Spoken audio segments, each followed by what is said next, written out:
Today's video, we're going to talk about starting and stopping or just lowering your Google Ads budget and how it will hurt your results in Google Ads massively if you just do this willy-nilly and you don't know the technique to avoid the troubles with it.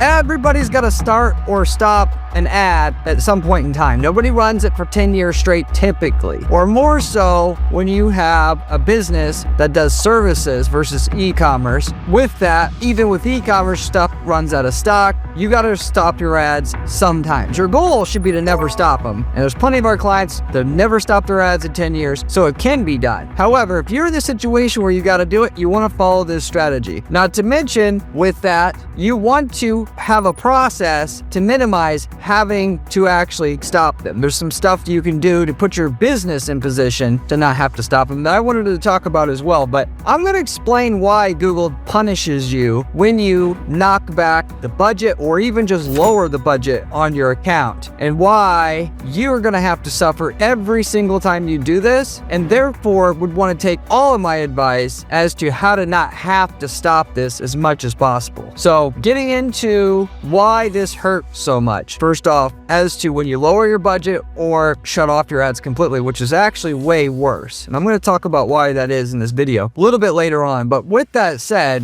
when you lower your budget more than like 10, 20, 30%, you're already going to get into territory where you're going to get punished by Google. You're going to get put back into learning mode hell, if you will. And the reason for this is actually quite simple. Once you understand and have worked with the Google Ads system enough and studied it enough, which of course I have. Google knows how all ads perform and need to keep testing their ads and their system that displays ads to keep improving their system so people will keep using Google. Google's goal is to improve their ad results and make people want to click ads as much as possible, leading to more revenue, and come back as often as possible, also leading to the most revenue, obviously. Because as a parallel industry, a restaurant, obviously they can raise the revenue by getting you to buy more while you're there, and they can raise the revenue by keeping the average ticket size the same, but just getting you to come back more often, getting more addicted to the restaurant. Google's trying to do things on both angles, and they kind of go hand in hand, because if a person's more likely to click the ads, that means the ads were better, and specifically they were better last time they clicked on an ad. They got what they wanted quickly, or more quickly than the organic results. So you're going to get a higher click-through rate having better ads to show the user immediately, and then when they get a good experience out of that ad, and the landing page follows through to their expectations, the actual product or service followed through to their expectations, which they check your reviews now and everything. All your history on your Google business profile gets factored into your results you're getting on Google Ads. Then they're more likely to come back to Google and click on an ad in the future, also baking in more extra revenue to Google. This also puts a massive fence around their business, or moat, if you will, so that other up-and-coming search engines are not going to be able to compete, because they keep putting more and more distance between them and any upcoming competitor, Bing or whatnot, because why go anywhere else if I go to Google and I constantly get a better experience out of the ads? Now, naturally, they are making the organic results shittier to make the ads more attractive. That is a whole separate thing and topic. So whereas they don't care about the organic getting better, as a part of a conspiracy to get more people to click on the ads, they 1000% want the ads to consistently keep getting better. Know this. So with Google knowing at any given time how well the ads perform for a set market, let's say for the search result red shoes, which ads perform well, which are not, and also given that in a competitive market, there's going to be more than 4 advertisers that want in on those top 4 ad spots on Google, then Google would obviously want to show the ads that give their users the best experience so that they'll come back to Google, like we were saying before. But also to keep competitors at bay, and also to make more revenue, they want to keep improving this. To them, they don't know the best way to do anything, because anything can be improved, just like in your own business. There's no way to ever optimize it fully, because there's too many variables. Not only is there too many variables in Google Ads for them to test, but there's always new advertisers all the time coming in and so forth. Not to mention consumer taste changes, searches, so on and so forth. So they know in order to stay on top of the game, they got to constantly test which ads should show, which should not, for every single search and for every type of person who makes those searches, because even the people searching red shoes, they're a mixed bag. They got to find what males want to see when they search that versus females versus an old female versus a young female and so forth. So there's all this testing is going on their end. And that's what they've got the world's top engineers working on, is how to optimize all the ads to be more consistently more pleasing to the people searching on Google. So when you shut your ads off, Google's algorithm that controls all this, that's trying to make sure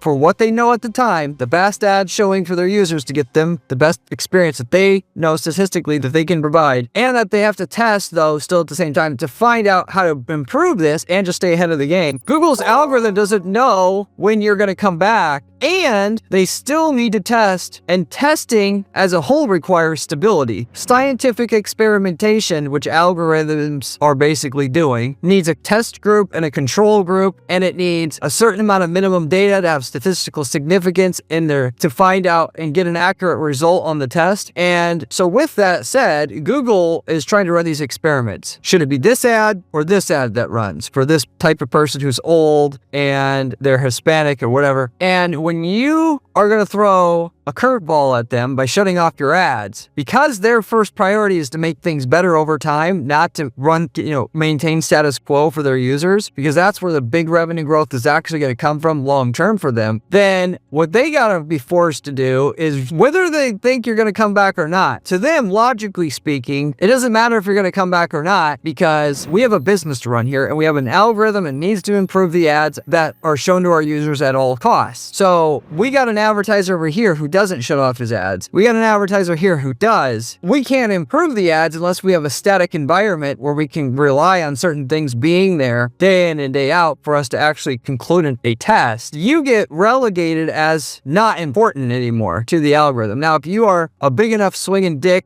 in terms of your click-through rates, conversion rates, and everything, when you come back in, they are going to give you better treatment quicker than they would otherwise. But ultimately, they're going to try to run that test on people that they know is going to stick around, and they want to see those tests through. Otherwise, they're never going to get anywhere with their testing. So even if you come back in, they've got tests to run still, or a test that's already going, if you will. Google will then, when you're gone, move to have a plan that does not involve you in terms of their testing. You're ready to come back in, but Google has moved on already. They've already set up a new test to improve their system. It takes a certain amount of time to run. So when you go back, they are going to see you, and depending on how good of a job you did before, maybe you get back into where the good placements are, where they know all the best buyers are quickly, but more than likely they're going to bring you back in slowly. And even if you were the best ad before, they're still going to bring you back in slowly, because they've got pending tests going that they want results on, that they want to conclude. And when those tests conclude, now they can bring you back because they actually got the test done. Otherwise, they would just constantly never get anything done on their end in terms of testing, and therefore improving the user experience. So if you are just an average guy and you're shutting off your ads, you basically just told Google, you're not important at all. You're not relevant. Forget about you. They're going to give you the worst performing part of the traffic that nobody wants, because they don't care about you anymore. If you were the top ad and you come back in, they're going to say, oh, wow, this guy came back in. We can get a great experience for our users, more than what we got now if we show him again. That said, we have this little test we want to conclude here, and then we'll throw him back in. Also, we want to make sure, though, at the same time, even if he was the best ad, we got to make sure that they're still at the same level, because we know our models show when somebody shuts off their ads and they come back in, oftentimes the landing page doesn't produce the same way, because maybe they answer the phones differently, they handle the service differently, so the reviews that they were getting, that is the rate of good reviews to bad reviews, and that suddenly changed. So we got to be careful here. We got to be careful and slowly bring them back in, look at these metrics that tell us all this, and see if they're the same old guy or a gal that they always were before. Then we'll put it back exactly where they were, and you're back in business exactly the way you were in terms of the ROI you were getting and so forth. And this can take 90 days to get you back to where you were in terms of your ROI, because you're not going to get the same quality of traffic that you had before until you do. Because ultimately, Google knows on that keyword red shoes, the 10 or 20% of it that have hot to trot buyers, and the other 80% that are lukewarm or just tire kickers. And again, when they have a test going on and they don't know what to do with you yet, or they're slowly testing you out, they're going to give you the lesser quality quality part of the traffic. Why? Because the guy that was number 2 and number 3 before, when you were number 1 in terms of user experience, they're going to give the number 2 guy your top placement, and they're not going to give it the number 1 placement back to you until you've proven you're the same guy as you were, and the guy who's not their favorite gets the lesser quality part of the traffic. Everybody just assumes they should get good traffic right away from Google. That's not how it works. They give that to their favorite advertisers who they know perform well and are consistent in terms of their investment. So because they want to also encourage people to keep advertising, not just shut the shit off every single time they get a tiny bit busy, because that does not create an environment where they can get anything done with their own testing. Does this now make sense why your ads fall off a cliff in terms of performance? Conversion rate drops, basically. You're also paying more per click when you shut your ads off for a period of time, or turn them way back down to where they basically aren't in the running very much at all anymore because of the lowering in budget. So that is exactly why lowering or stopping your ads and then turning them on again is going to fuck you once you turn them back on, even though you think you should get the ads to perform as well as what they should. And Google should have reserved your place for you and all of this. And you didn't change any of your ads. You didn't change any of your landing pages. You should be able to get back to right where you were when you're ready to get back to it. The reality is they're going to view you as somebody like, going back to the restaurant scenario that I described earlier, a person who makes a reservation at your restaurant, at a restaurant that takes a year to get a reservation at. And then you've had a history of fucking backing out every 2 seconds. Oh,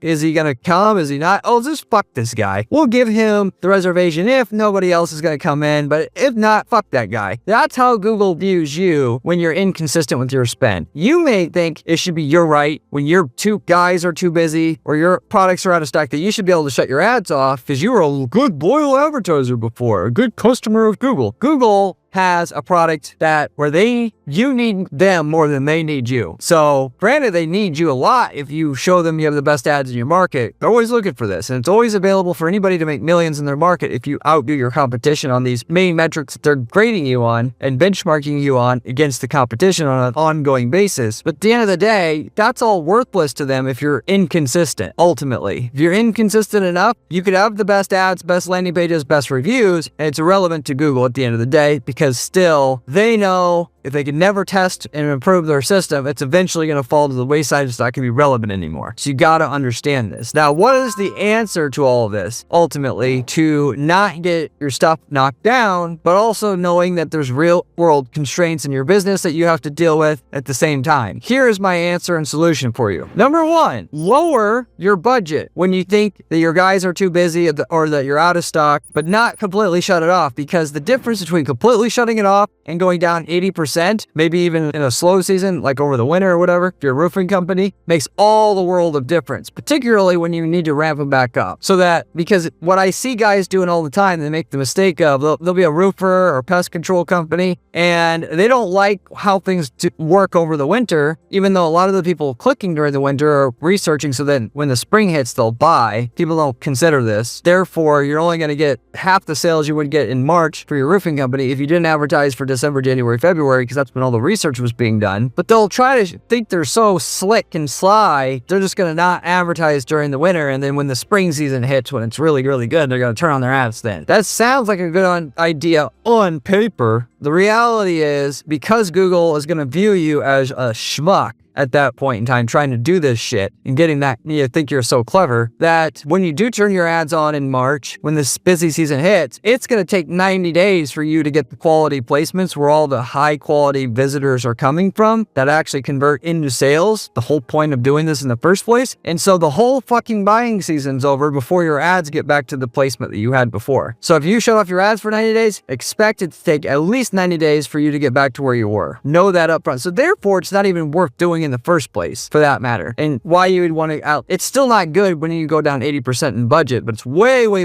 better than shutting off your ads completely. And just consider that 20% as an investment in having your ads spring back to life very quickly once the busy season hits. And ultimately, instead of it taking 3 months to get back to where you were in terms of the quality of placements you got, it can take 2 or 3 weeks. And so basically you're just going to ramp it up a couple weeks before the busy season hits, and then you're right back to where you want 90+% of the way. So that's the first thing to recognize. And secondly, tied to this sort of, you want to plan this in advance, a year in advance, so you can do it overall less. Because what I see people do is a big part of why they're fucking around with their budget up, down, off, on, all this shit all the time, because they don't plan shit very well. You should plan out your spend for your account an entire year in advance, so you know what budget you're going to have for January, February, March, April, based upon previous spending and demand history for each month, going back the last 3 years, studying your previous year's numbers, how easy conversions are to get for each month, therefore wanting to front load your budget more so in the months where conversions are easier to get. A lot of people don't do this and they miss out on a huge opportunity doing this. You know, capping your budget during the busy season is retarded. You're going to lose 2/3 of the sales you could get at the ROI you wanted that way. For that matter, if you plan this in advance, you don't have to make the changes very often. You're just going to make one strategic cut, let's say every December, one strategic increase every March, this kind of thing. Obviously, this doesn't account for things like, well, all of a sudden 2 guys just quit on you and you can't do the work. I get this, and I'll talk about this in a minute, but the other thing I want to also mention tied to what I just said though is when you also are able to plan a year in advance everything in terms of your cuts, your increases and decreases in budget, it'll actually allow the algorithm to get used to the cuts. I've noticed that the account performs way better if we do the cuts at the same time every year. So if every December 15th you cut, every March 15th you raise the budget, after a couple years, I can clearly see in the numbers that the algorithm gets us back to where we want in terms of conversion rates and cost per click when it's done the same way for enough years in a row after 2-3 years. So that's the other part that's going to fix a lot of these issues for you about getting dumped into low quality placements and so forth when you click your ads back on or to full budget or whatever. Now getting to this unpredictable stuff, the stuff that's truly comes out of left field, you don't know how to deal with it. Well, the best thing that I can tell you about all this has to do less with PPC tweaks or tips or tricks and more about just being a better steward of your business and understanding how to plan things better. Business owners who just are in it for the money are going to constantly take on it, whatever profit they have, and then choke the company out and it never grows. People that end up going to make the most are the people that don't care, aren't doing it necessarily just for money. I mean, we all do it for money at the end of the day. We wouldn't do it for free, but we're looking at it big picture. We're willing to reinvest constantly into our marketing to keep growing it. And the more we do this, the less often, in effect, or as a result, we're going to have to dick with our budget once we're up and going and we've gotten a decent amount of momentum going. 4 main points I want to make about this. Number one, what I see businesses doing all the time is business owners, I feel like 80% of them are bipolar. They have bipolar issues or they're hypomanic at the very least. When things are really good and they are hitting a high in terms of their sales and ad performance, they think it's always going to be there forever, which is hallmark bipolar behavior, by the way. And so then they start ramping up their budget a lot. Oh, it's great. It's always going to be great. No, you just got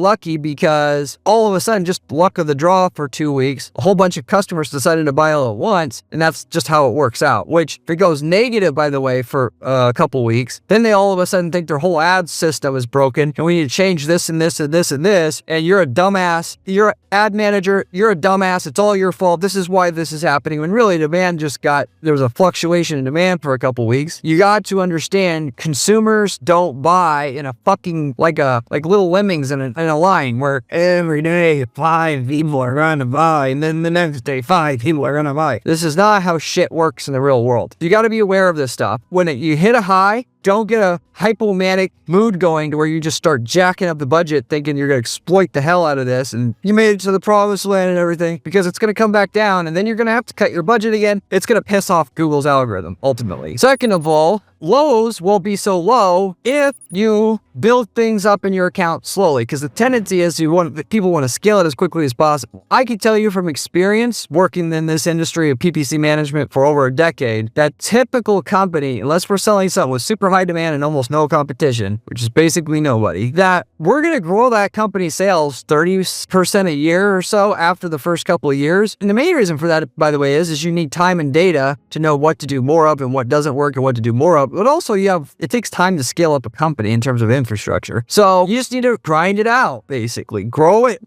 I hopefully increase the spend on your marketing by 30% a year and increase the sales 30% a year. Or if you want to have a goal and want to increase it 40% a year, that's fine because you can be more efficient. That's fine. But that's more so realistic than 100% year-over-year growth.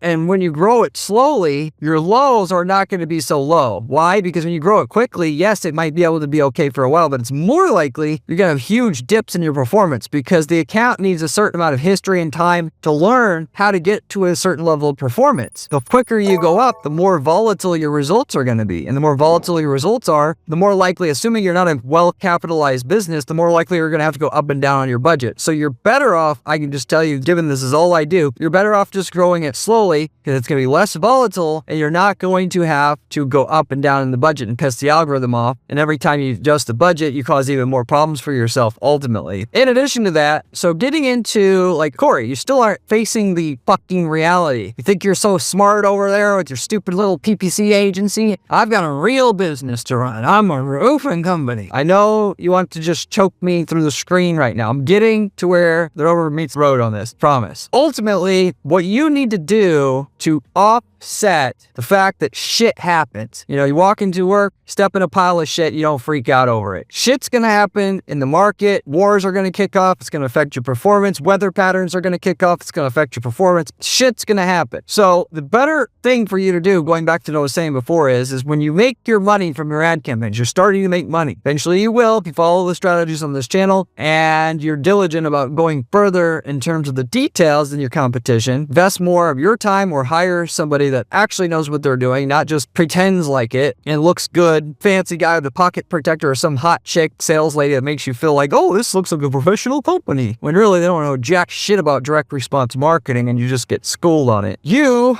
are going to make your money, not run up to the fucking strip club or the sports car dealership or whatever. You're going to reinvest it into your marketing and you're going to add more sources. So whereas the tendency is to run home with your fucking profit right away, you're going to start up a Facebook campaign. You're going to start a campaign on TikTok or LinkedIn or whatever. Why? Because the more sources of traffic you have coming into your website and therefore the lesser percentage Google Ads is of your total makeup of all the leads coming in, the less likely you're going to have to fucking dick with the daily budgets on your campaigns because you're not going to need to. If you get a 50% drop on your Google Ads leads, but it's only 20% of your total lead flow, and therefore you got a 10% reduction in leads overall because of that, you're not going to be thinking, what should I do? How much should we lower it? How much? We're losing money.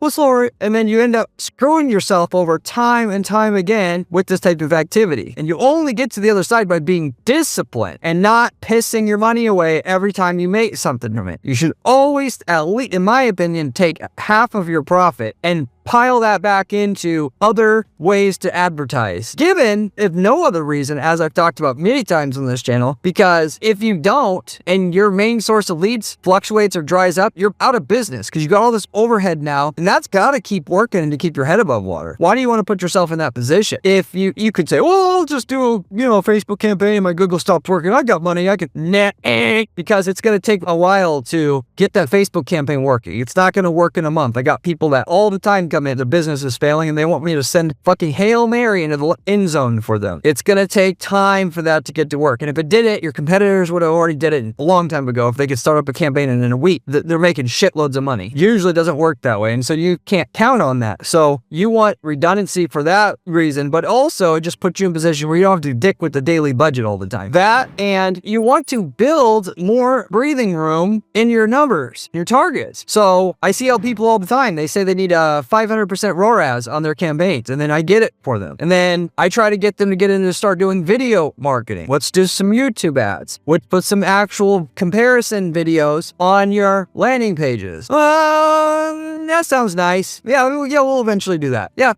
we'll come back to that. And it never comes up. When it does fucking come up, when their ass is sitting with a 350% ROAS and they're losing money, then it's suddenly now high priority. I mean, this is human nature. People typically don't get off their asses to do anything until it's too late already, and it's in their face and they have no choice, and they're back against the wall and their ass is against the wall and they have no choice but to do something. Don't be like that if you don't want to be in a position to have to raise and lower your budget and then piss Google Google off, because that's the real answer to it. If you need a 500% ROAS and you're making money, don't piss that money away on a Corvette trying to get some new side chicks or whatever the hell you like to piss your money away on like this, but get it into trying to make your website convert better, whatever, so that you're at a 700% ROAS. That way, when the inevitable economic whatever comes through and you're now getting 500%, you don't have to adjust your budget. But when you're trying to run everything off of a razor's edge, you're going to inevitably always have to adjust your budget. That's just the way that it is. That's the position you put yourself in. Not to mention, you know how much you're going to care to adjust your budget if your campaigns are making a shitload of ROI and ROAS? Imagine you have a couple guys that just quit. Half your sales team's gone. Okay, they just disappeared like a fart in the fucking wind. You have more leads now than you can even handle. You think, oh, I should just cut my budget in half because there's no reason to do this. You're not going to do that, because when you need the leads again, it's going to take 3 fucking months for it to come back again. So what are you going to do instead? Well, if you took my advice, instead of sitting there and knowing you need a 700% ROAS and then getting there and then starting to spend your money on blow and strippers and all this other stuff, you're going to go instead and try to shoot for a 1200% ROAS. Ultimately, because it's already so profitable, like insanely profitable, because you just were relentless about watching my videos, adding these little micro optimizations. It just got that good. Are you going to really care if some of these leads are useless? Like literally, you could not do anything with these leads. You were literally,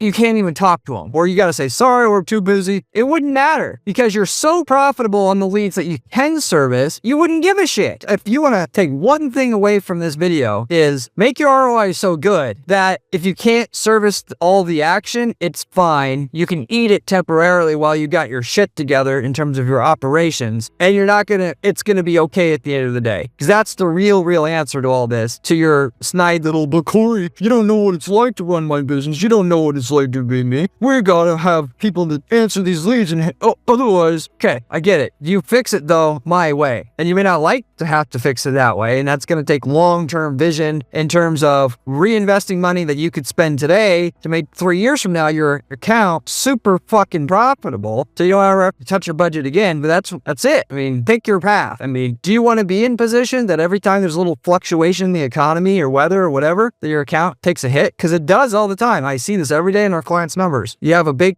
Iran conflict just kicked off. 2 weeks, numbers are all crazy. And a client's either going to be panicked right away, and you know it's that way, by the way, because you don't just see your Google Ads numbers go down, but if you track things in Google Analytics, CallRail, whatever, you see all your sources go down at the same time. That's why I know I can blame it on that, by the way. Do you want to be in constant crisis mode every single time something like this happens, where it wipes out your profit from the last 2 months, and then you're really pissed off and aggravated? You don't have to be there. It's up to you whether or not you put yourself in a strong position here, where this doesn't affect you, or you don't. And you may say, well, it's too hard to get a ROI much higher than my competition. No, it's not. And generally speaking, even if you didn't know anything about marketing, you could just get more lifetime value out of a customer, upsells, cross sells, whatever, and do things that way. If that's your preferred method to put yourself in a position where you don't have to touch your budget when small life shit happens, things happen, and you can't service all the action. So those are your answers. Some palatable, some I'm sure not so palatable. If you haven't subscribed to the channel, you should. I've got the best information you're going to find online about how to really make money with ads, given to you by somebody that's not going to bullshit you, and that's the way that it is. So if you are serious about making money with ads, you should subscribe. I've got a great blog on my site at guaranteedppc.com/blog as well. You should check that out. It's my written work. Furthermore, if you have any questions for me, you can always leave me a comment below. I also am reachable through my Discord group. You've got a link to that in the video description. You can also reach out to me, by the way, though, through my site at guaranteedppc.com, where I offer coaching and consulting done for you management of ads on a guaranteed basis, where we do not charge our clients fees unless we can get you an increase in profits up front before the fee is paid. Also, we sell ad templates in hundreds of different markets. We've gotten results, of which, if you want to use our template in a city that we're not in, plumber, foundation repair, selling printer toner, whatever it is that you want to do, go ahead and do it. We got the templates, and we can tell you the results you're going to get with it up front, which is basically like having a business in a box to install in your account. So let me know if you're interested in that as well. But to sum up everything I said here, I know it got a little bit goofy at times, how way I was describing this. Try to do that for you guys to just make it so you guys don't fall asleep during the important parts here. But everything I said, though, is 100% true. And you know, I don't bullshit you. At the end of the day, I give you the real information. The information that most people don't want to hear, because how fun is it to plow all my profits back into my ads for 3 years to build up an account that can't be bled dry, can't be affected by anything. But that's the honest truth. And if you can't do that, at least come halfway with yourself and try to plan things out as best as you can about when you're going to have to make cuts, and being very militant about that. And when you make the cuts, don't shut the ads off, because that'll at least give you half or more of what you need to not have to touch your budget, or at least very much. The rest of not having to touch it, though, is where the hard work needs to come in. That, or you got to pony up some cash to hire a firm that's going to put all this stuff into action for you. Either our firm, or you forward videos that I have on this channel to the firm you're working with, which will probably say, oh, that doesn't work, which is bullshit. They just don't want to do it. And you go that direction with it, do it yourself, whatever. That's it. Thank you very much for watching. See you on the next one. If you want to see another video, click here. It is one of my best ones.